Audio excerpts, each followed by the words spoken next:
a Evelyn Correa e nesse vídeo vamos falar a respeito dos vícios jurisdicionais, que são o da incompetência absoluta e o de incompetência relativa. Quando vamos analisar o vício de incompetência absoluta, notamos que ele é um vício insanável, de modo que não dá para fazer reparos. Então, esse juiz, ele é totalmente incompetente para julgar aquele caso. E nesses casos, onde constata-se a incompetência absoluta, sofre efeito ex tunc, que anula-se tudo o que já tinha ocorrido naquele processo. Anula-se e começa novamente, como se não tivesse existido. E tem o de incompetência relativa, que está ligado aí a um vício sanável, um vício que, com alguns reparos, ele pode ser reaproveitado novamente. E esse vício, ele somente pode ser declarado pelo réu, pela parte ré, na contestação. E é interessante falar que, nesses casos de incompetência relativa, se o réu se calar, não provocar o juiz, dizendo que aquele juiz está julgando equivocadamente aquele processo, o que ocorre é que aquele juiz incompetente até então passa a se tornar competente naquele processo, mesmo que anteriormente ele fosse considerado incompetente relativamente.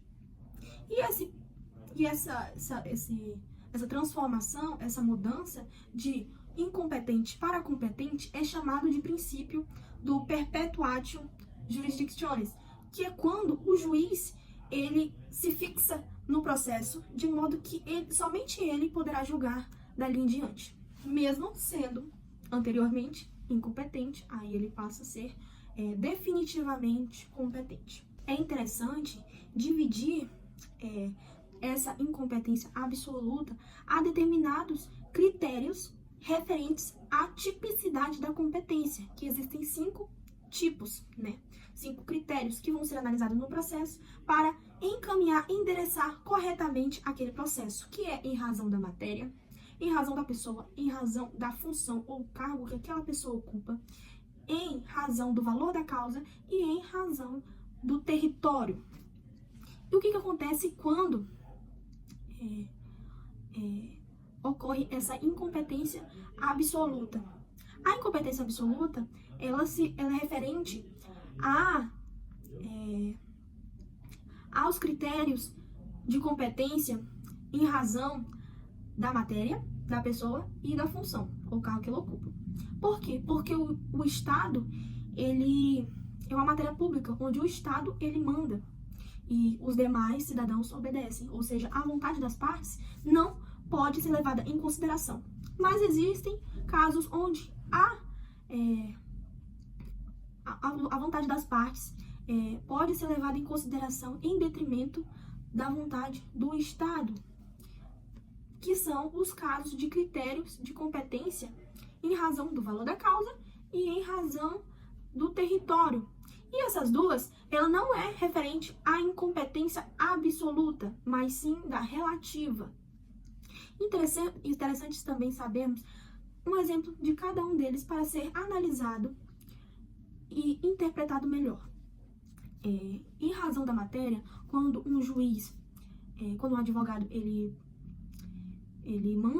endereça aquele processo equivocadamente para um juiz incompetente e esse mesmo julga, a incompetência será absoluta e seria em razão da matéria. Se for em razão da matéria, quando for, por exemplo, uma matéria de critérios, assuntos relacionados à área criminal, à vara criminal, e são levados são endereçados ao juiz da vara civil, esse processo que será julgado por esse juiz será considerado de incompetência absoluta do mesmo.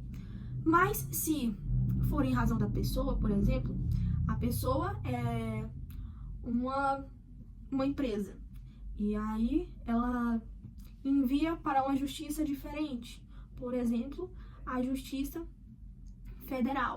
Mas a Justiça Federal, ela não julga casos de empresas, ela julga somente casos relacionados a instituições federais.